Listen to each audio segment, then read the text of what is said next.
Welcome to the Impact Driven Leader podcast with me, your host, Tyler Deckeroff. Today on Monday Newswire, please forgive me for a little bit of frogginess in my throat. It's that time of year. I thought having young kids is when all the sickness came. Like you, Alex, you have little kids. They are vectors for sickness.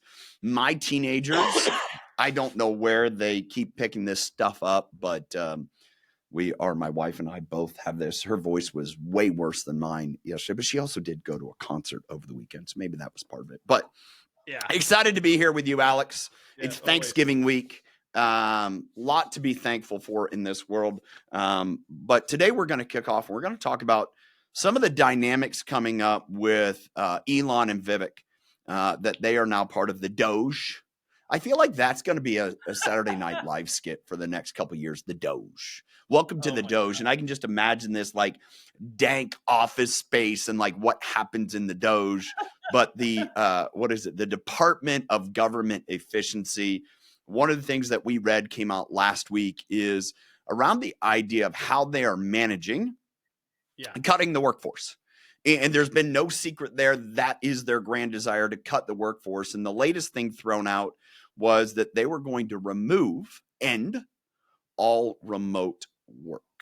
And that's also a topic you and I discussed last week in regard to the expense that people are now starting to understand when they're going to an office space, say 25, 30 minutes away, what that costs them. So today we're going to talk about the world of remote work, return to office, kind of what we see going on the next, 6-8 weeks as we enter into 2025, but also the impact of, removing this many federal workers, 1 million federal workers, what that does to unemployment, all those things. Yeah.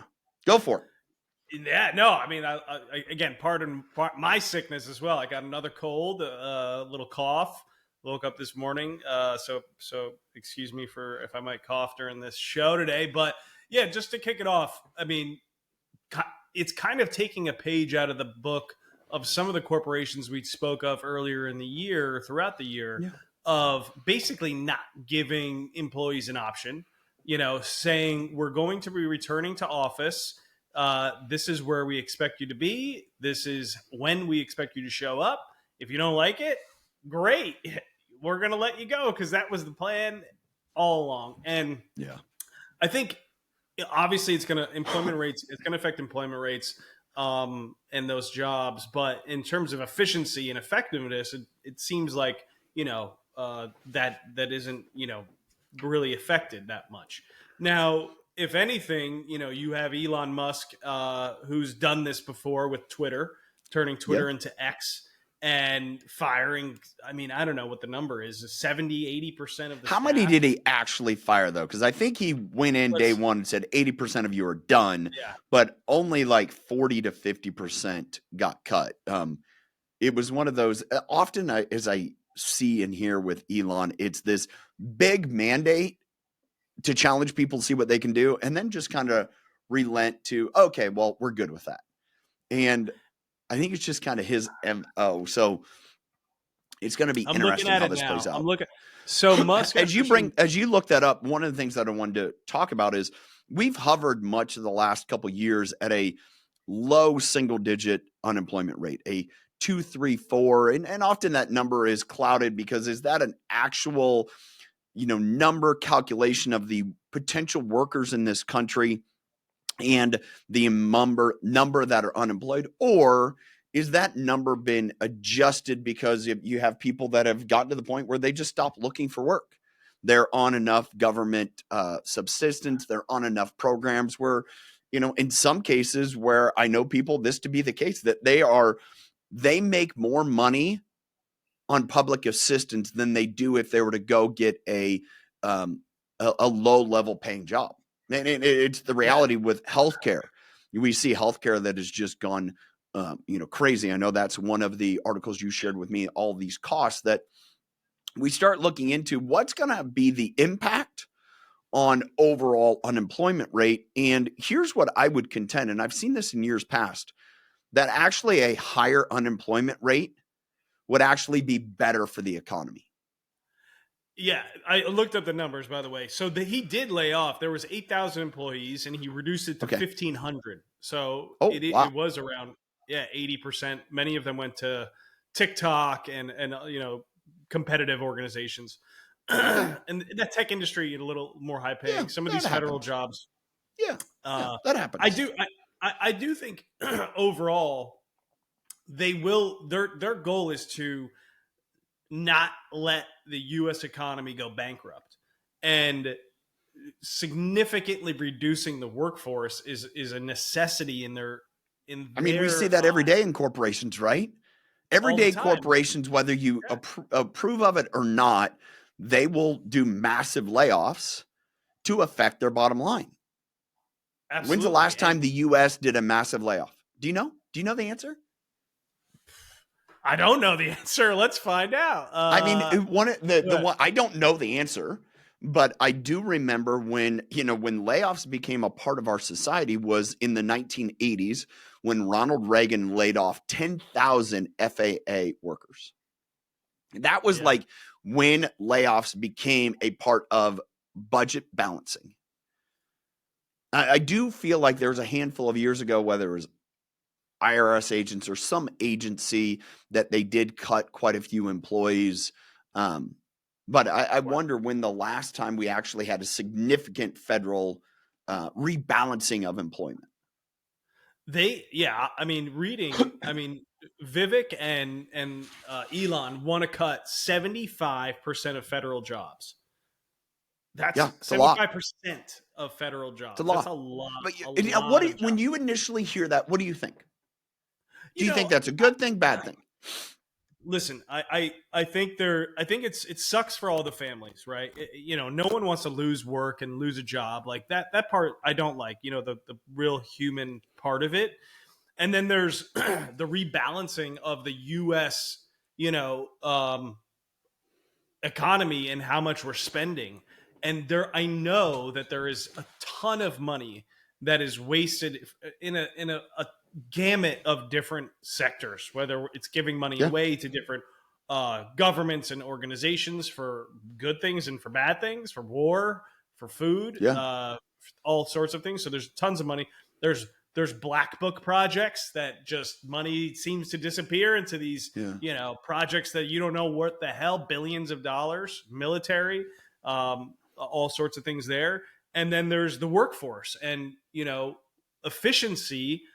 As technology advances and robots and artificial intelligence come down, this is a natural progression of we as humans, not to get too sci-fi here, but we as humans need to find other ways of which we make income, whether that is through becoming, what you do, Tyler, what I do, kind of working for ourselves, operating on our own, and not having an employer, right? We work for ourselves, and I think many people are going to shift, whether that is selling digital goods or trading or whatever it is.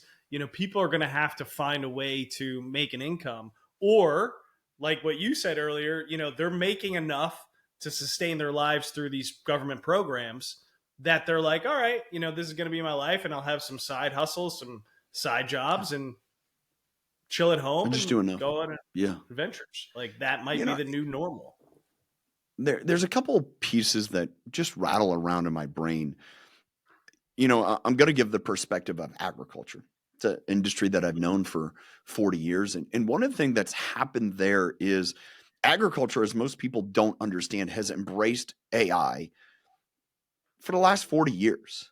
Mm. It really has. And most people don't understand that a lot of the robotic technology used on farms today far surpasses that in the rest of our industries. I mean, it's nothing to walk into I would say, a more modern, progressive dairy farm today, and there will be some extent of artificial intelligence at use.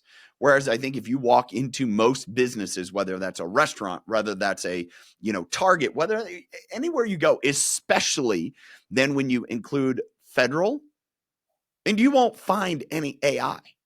Why has Mm. agriculture been forced to do that? One, because labor's tough and difficult in finding people to do the work, but it's also an industry that is constantly forced to be more efficient. And one of the things that I've seen, and the difference is that you go into places and there's oftentimes people are like, hey, I don't want to automate. I don't want to upgrade because I'm going to have to get rid of employees. So there's often times where people will choose to upgrade when they know they're going to lose employee. Like, for example, I start to have some employees that retire. All right, that's the time to upgrade, right? Instead of going and hiring new employees, we'll build up capital knowing that's coming. And so I think what's happened, if we look at that with that same perspective, that's what's happened in one industry. How much of our federal government, and you and I, whether it's working through TSA, whether it's going through the IRS, whether it's going through any other federal program that we every day go through, would sit and say, dude, there's got to be a better way to do this. There's got to be a better way to implement technology. And as I sit here I wonder how much Elon and Vivek will bring technology into the government today and actually make it way more efficient, but also much cleaner. Because what we've done is we've just kept employees around because of that fear of, what you said earlier, and I appreciate and I understand, we don't want to let people go. Well, one of the worst things you can do in a business is not let people go. Sometimes that's the best thing for you, and that's the best thing for them, is to let them go and encourage them to go do something else, as opposed to, well, this is just good enough. And I wonder how much of that perspective we're going to cut jobs that really we just have been afraid to let go of for years, whether it's from a potential of, oh no, we're going to get sued, to other factors that it's like, hey, you know what? This is a good thing. And that's what's actually going to help us be way more fiscally, I would say, sound. Well, you bring up a good point. TSA is a great example. I mean, so many people listening, we all fly. Everyone has flown a bunch of times. And, I've flown through many airports. When's the last time you flew? I just flew like a month ago from Okay. Orlando. Now, when you flew, do you have TSA pre-check? My wife, I have clear. Okay. All right. So when you went through, did you take a picture of your face? Yeah. Scan. Okay. Eye scan. Major update. Yeah. And well, this is the other thing too, is when you go through TSA, all different airports seem to have different technology, right? And who's great? Salt Lake City Airport. Have you flown through Utah? Yep. Recently? Yep. They have this brand new terminal, and they have these big, they almost look like jet engine machines. Yes, that is pretty much. I think most airports have put those in. Like the last 3 airports that I've gone through all have those. They must be phasing. They look like croissants, big croissants. Yeah, they're these big. And we got through those things like super fast. There weren't a lot of TSA, but on the East Coast, I noticed it more on the West side. Okay. On the East side, like Jacksonville, Orlando, Newark, Atlanta, like massive hubs, don't have this. These all seem to have different phases of this, and some are just so slow and clunky, and just Chicago's horrible.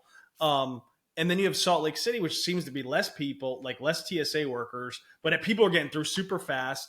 And I think that's just a good example of what the hell are we doing with all these TSA workers? You go to some airports, there's like 100 of them, and the lines are crazy. You go to some, there's barely any of them, and they have the new stuff, and they go super smooth. And there's massive. There's 2 things there that I see happening.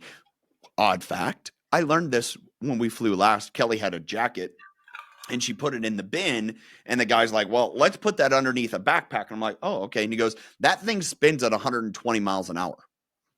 Oh, okay. It moves some wind. He goes, it'll blow around. Like, oh, okay. So one thing that I would notice is, as with any efficiency, maybe this is a great opportunity for Vivek and Elon, is leadership.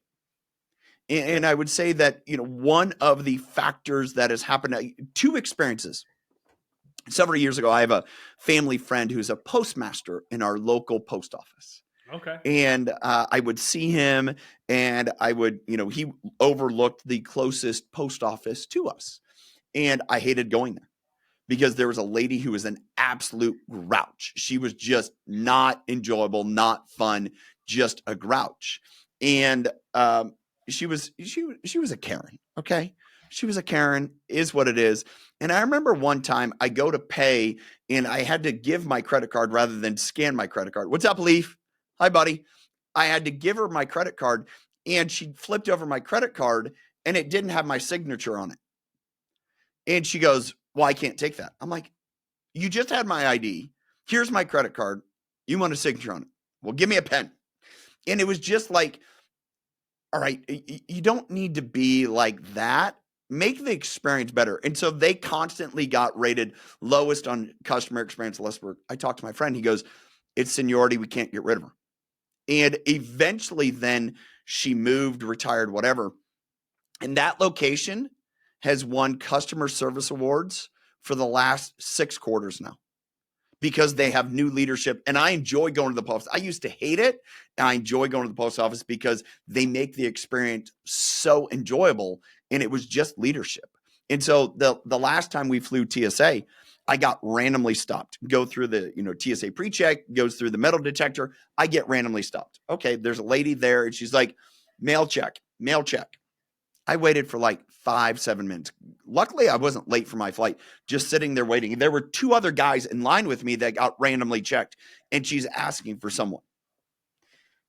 And what I recognized is I've been through that TSA check before, and this was another Karen who just was barking at people and always grouchy and made the experience miserable.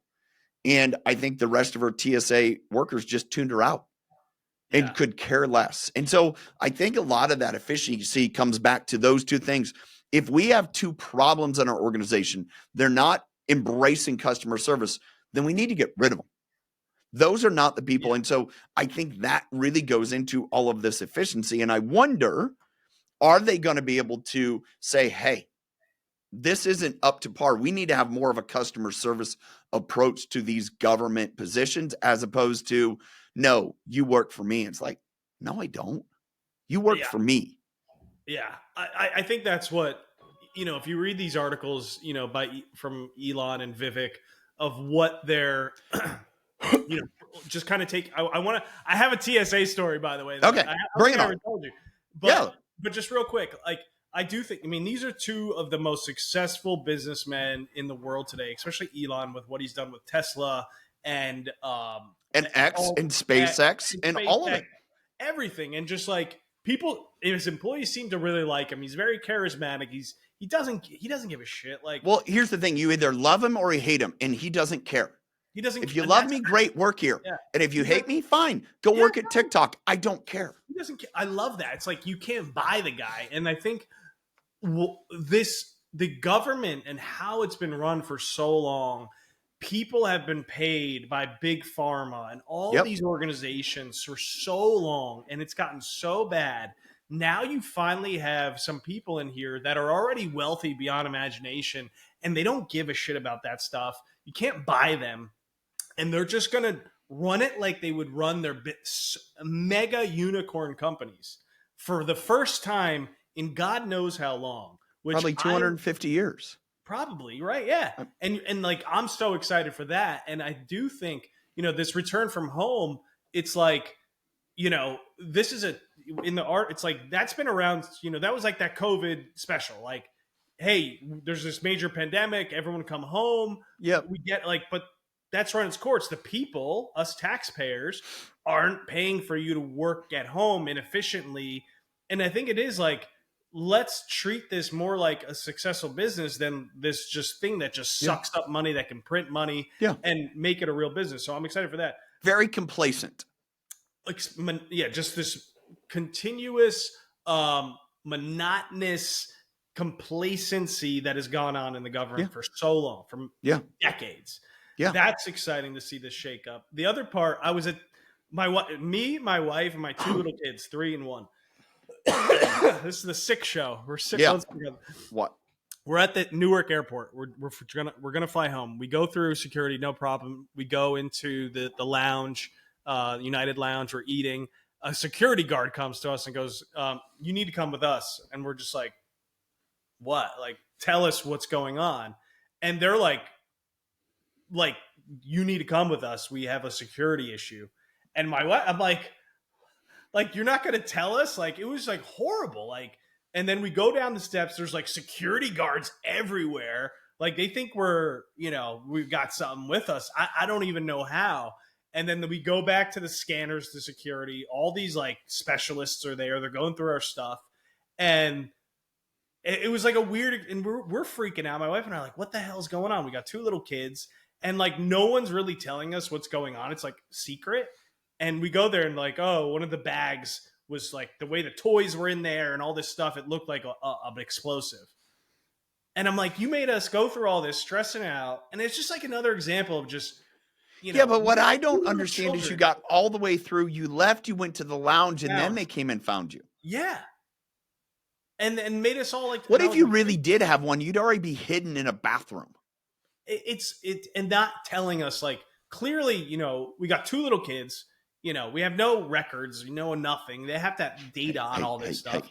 There are crazy people that will put all that stuff at risk. Yeah, sure. But it was, and then to go through and then come back and not really explain it. At the end of the day, nothing happened, but it was like just another like horrible like experience with TSA and that whole security. There's just got to be more efficient ways. It was just I think the potential great opportunity is, going to the privatization of some of these industries. You go to other countries and the postal department is private. Yeah, a lot of the different agencies are private, and that isn't all good either. But it's if you can find some of these agencies and you can choose to privatize, where if you look at our space exploration program, it's been privatized now. You have Elon and you have Jeff Bezos who are driving from a privatization of that industry. Yeah. They've made more advances in the last 10 years than anything gone through our government. Yeah. And, the government's embraced that. It's like, all right, great. I mean, I just recently read an article where all the connections that Elon has to the US government. And the biggest one is through SpaceX. Yeah. And, that connection with NASA, it's like, all right, well, he's obviously doing something right. He's been able to actually launch satellites, do all those things. And our US government hasn't been able to keep up pace. And so I think that is a potentially good thing, whether it's the increase in technology, the update in technology. And, one of the pieces that I really aim and wonder at this is I'm reading this book. It's one of my daily reads. I read the Rockefeller letters earlier this fall. It was letters from John Rockefeller to his son. And in there, he referenced a book. It's called Pushing to the Front. And I think the author's last name is Warren. It was written back in like the early 20th, late 19th century, somewhere around there, a long time ago. Yeah. And the piece that I'm reading right now is he's just imploring how much better it is for people to be born and raised on farms.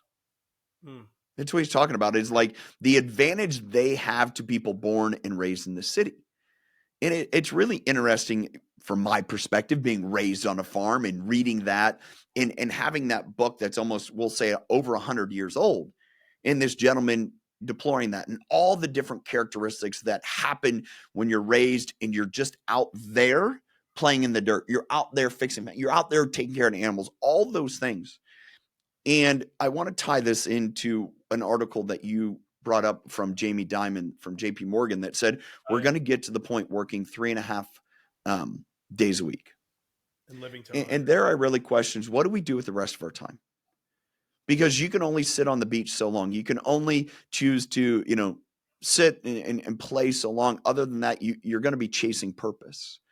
And I wonder how much of this gain from efficiency is we're going to have more people that start to embrace our land and really choose to say, hey, are we going to see more of a move out of some cities because we have these jobs that maybe aren't so centered on cities, and we're going to move out to the country? We're going to move out to maybe some of those middle of the country cities and revitalize those, because people want to live and work there.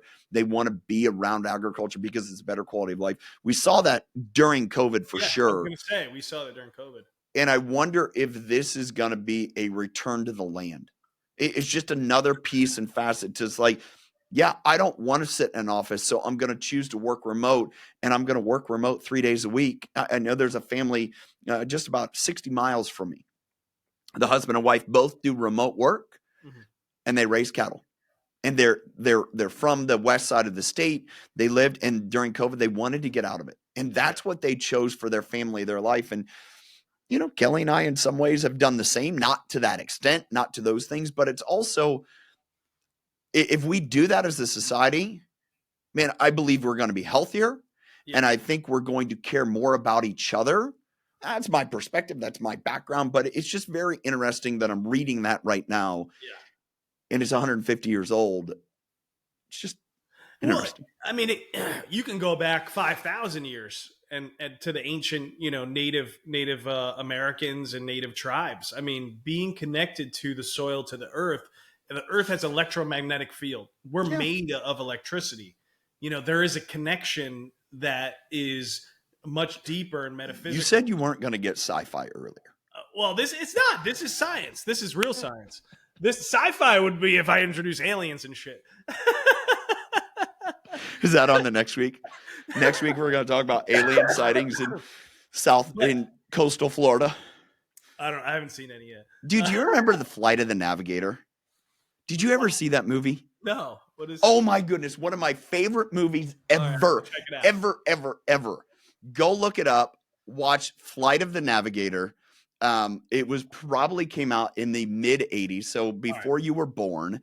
One of my absolute favorite movies. And this kid, and why I bring up Florida, is he's flying this spaceship that looks like this, kind of like this modern day bike helmet. Just imagine this huge modern day, like very aerodynamic bike helmet, and it's completely silver. It'd be like if Elon's truck. Oh, the Cybertruck. The Cybertruck, what looked like a bike helmet. It was silver like that, and he's flying it around, and he's like gliding over the Everglades. I'd never been to Florida, and so as a little kid, I was like, "Oh, that's kind of cool." Okay, cool.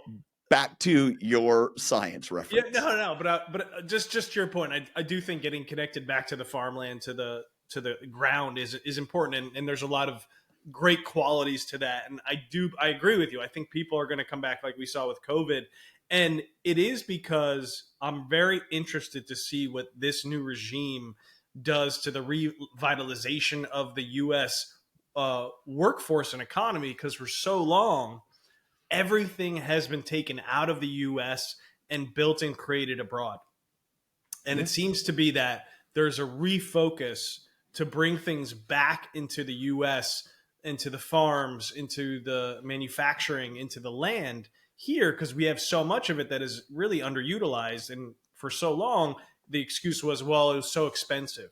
Yeah. And I mean, look how much debt we've gone. And so clearly, everything we did is very expensive because we're in this debt. So I'm interested to see how this country does get revitalized.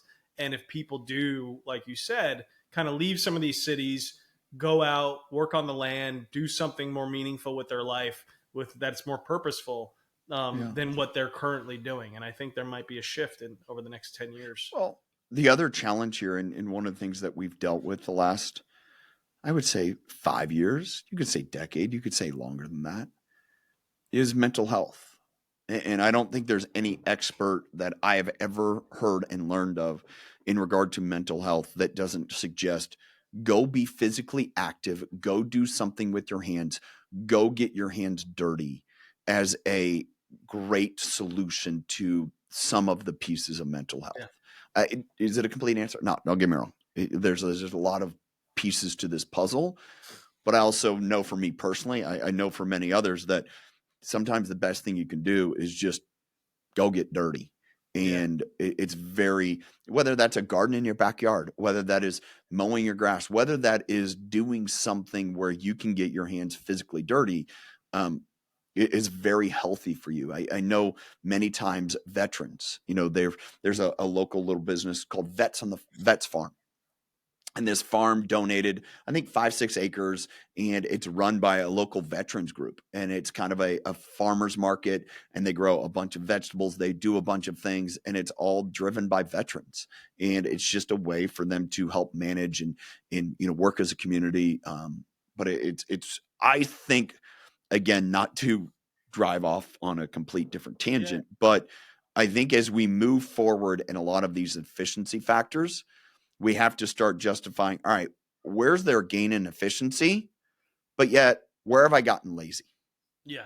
And I think that's a very sharp edge that we're identifying more and more and more every day.